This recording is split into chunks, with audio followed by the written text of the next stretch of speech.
Bom, hoje vamos falar sobre espelhos de corrente, que na verdade atuam como fontes de corrente. Então, no caso de uma fonte de corrente ideal, relembrando, nós temos uma resistência de entrada nula, uma resistência de saída infinita e um ganho de corrente aí, de tal maneira que a corrente à saída será a corrente à entrada multiplicada por esse ganho. A maneira mais simples de nós implementarmos um espelho de corrente é a dois transistores, Q1 e Q2. Nós admitimos que eles sejam perfeitamente casados, ou seja, eles possuem as mesmas características elétricas. À entrada nós temos uma fonte de corrente, IREF, e à saída nós temos a corrente I0 entregue pelo espelho de corrente. Pelo modelamento clássico do transistor bipolar, como por construção nós temos o mesmo VBE aplicado a ambos os transistores e admitindo mesmas correntes de saturação, nós temos então que a corrente no emissor de Q2 será uma cópia da corrente no emissor de Q1. E se inicialmente nós desprezarmos as correntes de base, nós temos que a corrente I0 será também uma cópia perfeita da corrente de referência. Nós podemos ter uma razão de espelhamento diferente de 1. Por exemplo, se Q2 possuir uma área de junção emissor-base n vezes a de Q1, nós teremos I0 igual a n vezes IREF. Vamos agora levantar as idealidades do espelho de corrente. Inicialmente, vamos considerar o efeito das correntes de base, IB1 e IB2. Nós podemos verificar que IC não mais será igual a IREF. Ou seja, na verdade, IC é igual a IREF menos duas vezes a corrente de base. A corrente de emissor de Q1 será IC1 dividida pelo fator de transporte alfa. E essa corrente IE1 será então copiada aparecendo como IE2, a corrente de emissor em Q2. A corrente de coletor IC2 será IE2 menos a corrente de base, de tal maneira que IC2 será então igual a IC1. No entanto, como IC1 é diferente de IREF, nós vamos ter que I0 será IREF sobre 1 mais 2 sobre beta. Ou seja, nós vamos ter aqui um fator de erro no espelhamento devido ao beta finito. Por exemplo, se beta for 200, nós vamos ter um erro aproximadamente de 1%. Estendendo essa análise, no caso de um espelho com fator de espelhamento N, nós vamos ter a corrente à saída dada por esta expressão, onde nós podemos também ver que o efeito do beta é mais pronunciado. Por exemplo, para beta igual a 200 e um fator de espelhamento de 10, o erro será de menos 5,2%. Uma outra não idealidade é o chamado efeito Early, ou também efeito da modulação da largura de base do transistor bipolar. Na prática, nós temos as curvas IC contra VCE dessa forma, ou seja, as curvas de corrente elas não são perfeitamente paralelas ao eixo VCE. Admitindo um modelo simplificado, mas que nos auxilia a fazer cálculos à mão, nós podemos imaginar que essas curvas elas vão convergir em uma tensão no semi-eixo negativo das tensões VCE, chamada tensão de Early. Ou seja, mesmo que nós mantenhamos o mesmo VBE, devido ao fato de VCEs diferentes, nós podemos ter ICs diferentes. E no caso de um transistor, no caso de um espelho de corrente simples, VCE2 é geralmente diferente de VCE1, ou seja, haverá um erro no espelhamento intrínseco devido a essa tensão de Earle. No entanto, exatamente utilizando esse modelo simplista de convergência dessas curvas nessa única tensão, nós podemos modelar esse efeito através desse fator extremamente simples e substituindo os VCEs pelas tensões no espelho de corrente, nós vamos ter então esta razão entre a corrente à saída e a corrente à entrada.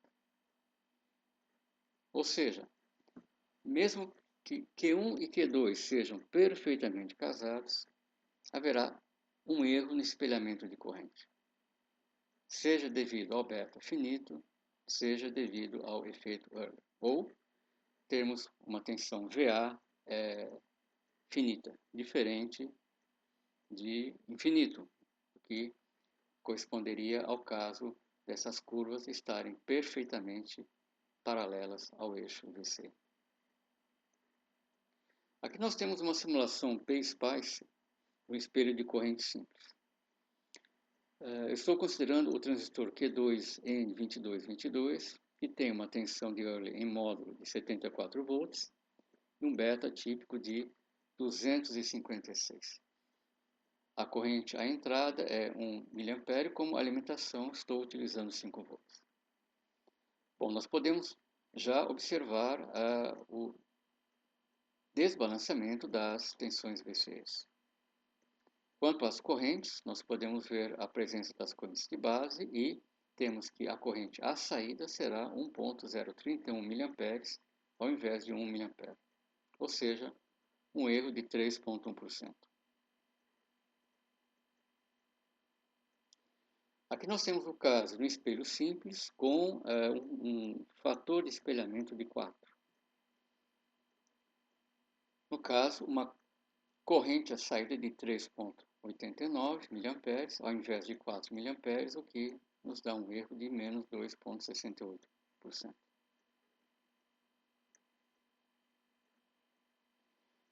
Nós podemos também, através do espelho de corrente, obter um fracionamento de corrente. Por exemplo, se eu quiser obter à saída 1/3 da corrente à entrada, eu posso associar 3 transistores em paralelo à entrada, todos idênticos, e com isso nós vamos ter então a corrente à saída sendo 1/3 de IREF.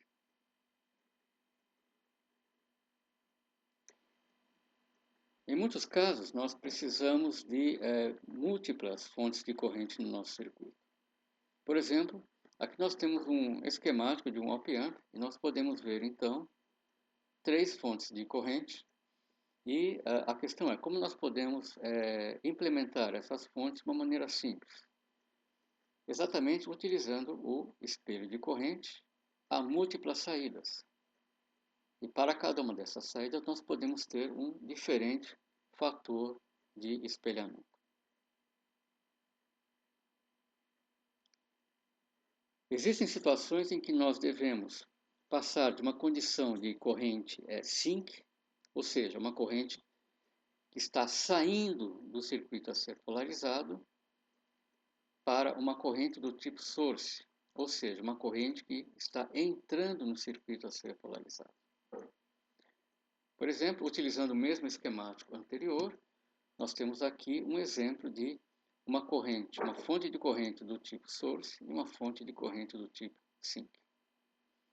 Elas podem ser implementadas a partir da mesma referência, também de uma maneira simples, utilizando espelhos de corrente NPN e PNP.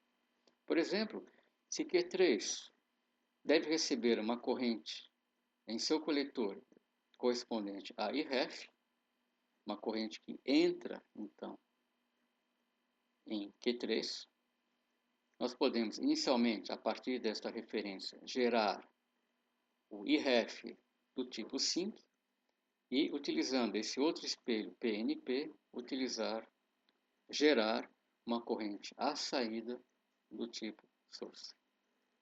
Realmente um esquema bastante simples. Resistência de saída. Se nós considerarmos IREF constante, a base de Q2 atua como um terra AC, e nesse caso, a resistência à saída do espelho corresponde exatamente à resistência RCE ou R0 do transistor Q2, o que é dado exatamente pela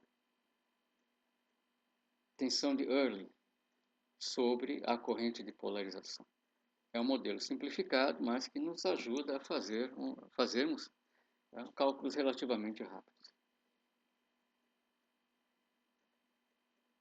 Por exemplo, no caso de uma tensão de Early de 74 volts e uma corrente de entrada de 1 mA, a resistência de saída do espelho de corrente será 74 kΩ, o que é considerado um valor apenas moderado. Muitas aplicações, por exemplo, quando nós queremos sintetizar estágios de ganho de tensão com valores extremamente altos, como, por exemplo, em op-amps, essa resistência de saída deve ser consideravelmente mais alta. Resistência de entrada, como condição de contorno à saída em curto-circuito. Se nós fizermos o equivalente a C desse circuito e resolvermos as equações determinando a relação Vin sobre Iin, nós vamos ter que a resistência à entrada do espelho de corrente será dada por 1 sobre Gm ou Re, o Re intrínseco do transistor, que corresponde à tensão térmica sobre a corrente que passa pelo transistor, no caso IREF. Por exemplo, se IREF for 1 mA e tensão térmica de 25 mV a temperatura ambiente, nós temos uma resistência de entrada de 25 ohms.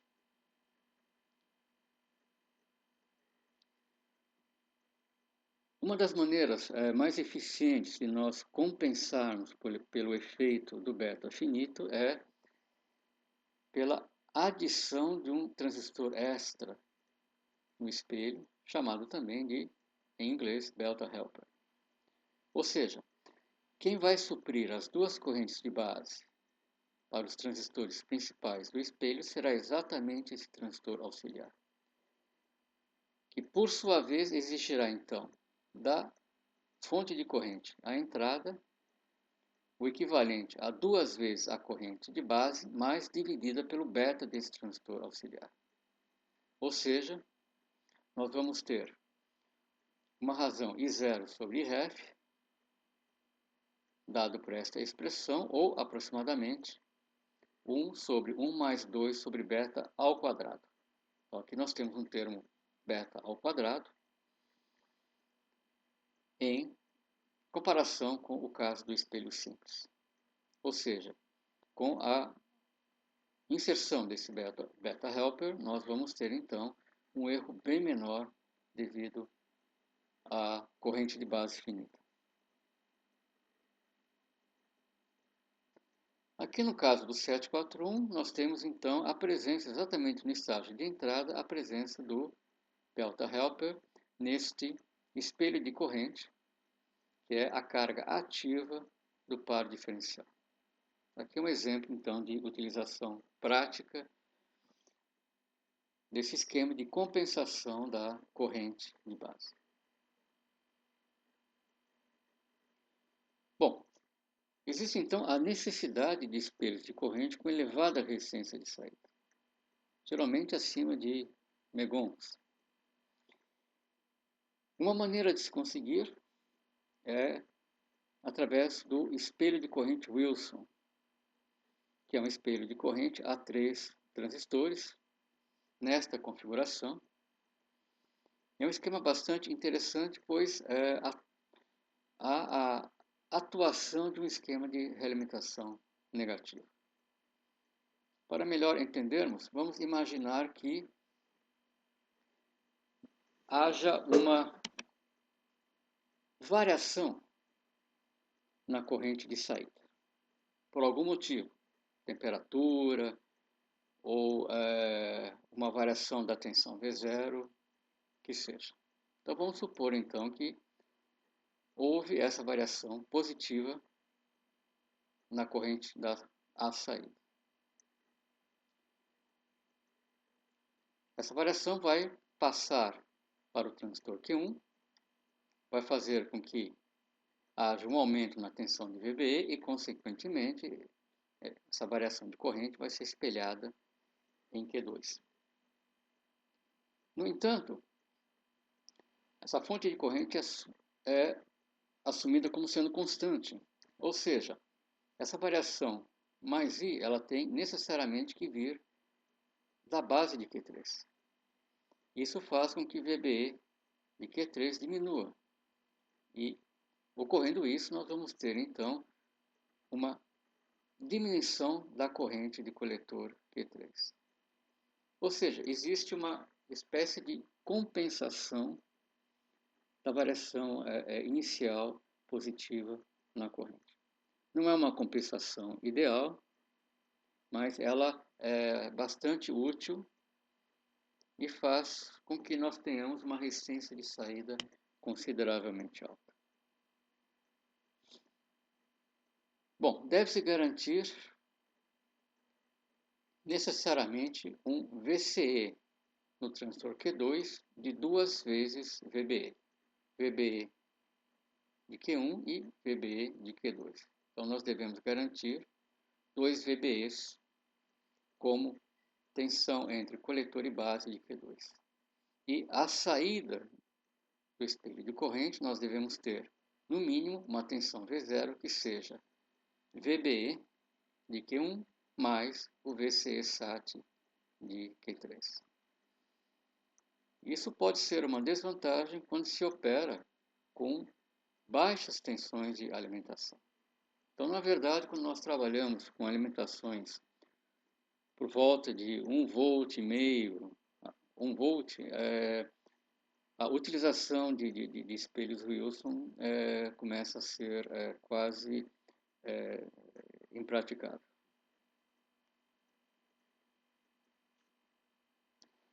Apenas de uma maneira bastante simples mostrar como as curvas do transistor, a saída, né, ou da composição dos transistores, a saída do espelho de corrente Wilson, seria. Então nós teríamos aqui curvas equivalentes, mas paralelas ao eixo VC.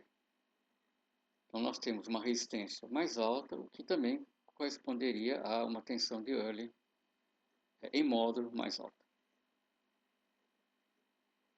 Aqui nós temos uma simulação do espelho Wilson, na mesma configuração de corrente de entrada de 1 mA e alimentação de 5 volts, utilizando o mesmo tipo de transistor. Nós podemos ver que ainda há um desbalanceamento nas tensões VCE e a nível de espelhamento de corrente nós temos então um erro de menos 0,823%, bem menor em relação ao caso do espelho de corrente simples.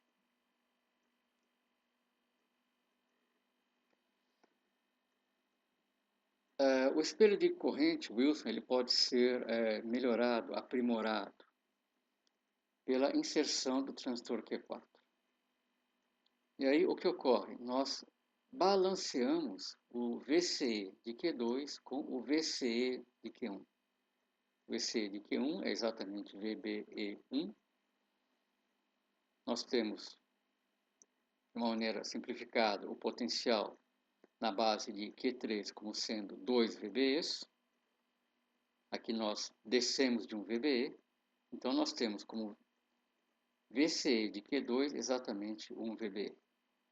Então nós fazemos um balanceamento das tensões de VCE e com isso nós reduzimos o efeito Early. Repetindo a simulação, agora no caso do espelho de corrente Wilson aprimorado, nós já podemos ver que existe um balanceamento das tensões VCEs e, como era de se esperar, admitindo-se um casamento perfeito, um erro, a saída de zero. Ou seja, nós conseguimos replicar a saída do espelho, a mesma corrente à entrada.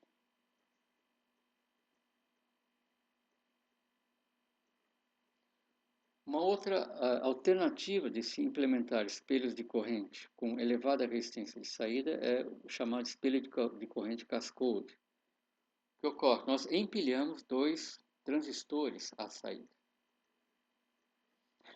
Esse esquema é também chamado de espelho de corrente autopolarizado. Nesse caso, nós podemos ver que também existe um balanceamento das tensões VCEs dos transistores Q2 e Q4.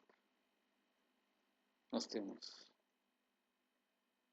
1 VBE, 2 VBEs, nós descemos de 1 VBE, então VCE de Q2 será exatamente 1 VBE, que é o mesmo valor de VCE de Q4. Ou seja, nós também conseguimos uma redução do efeito Hurley. Para nós modelarmos a resistência de saída desse espelho cascodado, esse é um termo que a gente normalmente usa, nós podemos substituir o nosso transistor Q2 pela sua resistência de saída equivalente. Isso facilita a análise de pequenos sinais para nós determinarmos a resistência vista à saída do espelho. Então, resolvendo, nós temos que a resistência Rout será dada por GM1 R01, que corresponde ao ganho intrínseco desse transistor Q1, multiplicado pelo paralelo R02 e RP1. Por exemplo, para R01, R02, originalmente de 50 kΩ e um beta de 200, admitindo-se uma corrente a ser espelhada de 1 mA, corrente passando pelos transistores Q1 e Q2, nós temos então um Rout de 9,1 megahms. Então, realmente é uma multiplicação muito importante em relação ao R0 de 50 kΩ, que seria a resistência de saída do caso do espelho de corrente simples. Então, se nós imaginarmos as curvas a saída IC contra VCE dessa composição de dois transistores, nós teremos então aquelas curvas de corrente muito mais paralelas ao eixo VC. Então, aqui nós, novamente, uma simulação com PSpice, agora no caso do espelho cascode. Nós podemos ver aqui que existe então um balanceamento dos VCEs. Nós temos a saída 973 microamperes ao invés de 1 mA, o que nos dá um erro de menos 0,26%, um erro relativamente pequeno, menor que no caso do espelhamento simples. Uma outra maneira de nós aumentarmos essa resistência de saída seria nós inserirmos um resistor de emissor, né? Aquele resistor de degeneração que nós vimos no par diferencial. Então, novamente, resolvendo esse circuito pelo equivalente a C e calculando a resistência de saída, nós chegamos a esta expressão. E se nós, por exemplo, fizermos um cálculo admitindo R0 de 50 kΩ, um beta de 200 e C de 1 mA e um resistor de emissor de 1 kΩ, nós temos então uma resistência de saída de 1,7 megahms. E aqui nós temos uma aplicação prática desse esquema de melhorarmos o espelhamento de corrente. Então aqui é o esquemático do 741, do operacional 741, e aqui nós podemos ver exatamente os resistores de emissor no espelho de corrente que atua como carga ativa do par diferencial. Aqui uma simulação do espelho de corrente simples, mas agora com resistores de emissor. E nós temos a saída 987 microamperes, o que corresponde a um erro de menos 2,1%, que na verdade vai ser menor em relação a 3,1% no caso do espelho simples com RE igual a zero. Então, para finalizarmos, apenas para dizer que nós podemos estender o conceito de espelho de corrente a transistores MOS, da mesma maneira que nós vimos para transistores bipolares. Apenas com algumas diferenças. A principal é que nós não temos uma corrente de gauge, uma corrente de porta, ou seja, nós não teríamos então o que seria equivalente ao efeito beta no espelhamento de corrente. No entanto, nós também temos algo parecido com a tensão early, né? Uma tensão de early finita, no caso devido ao modelamento do canal do transistor MOS com a tensão VDS. Bom, de qualquer maneira, nós podemos também adotar um modelo simplista de termos uma tensão para a qual essas curvas de corrente convergem, e com isso nós podemos também calcular de uma maneira bastante imediata a resistência de saída do transistor MOS.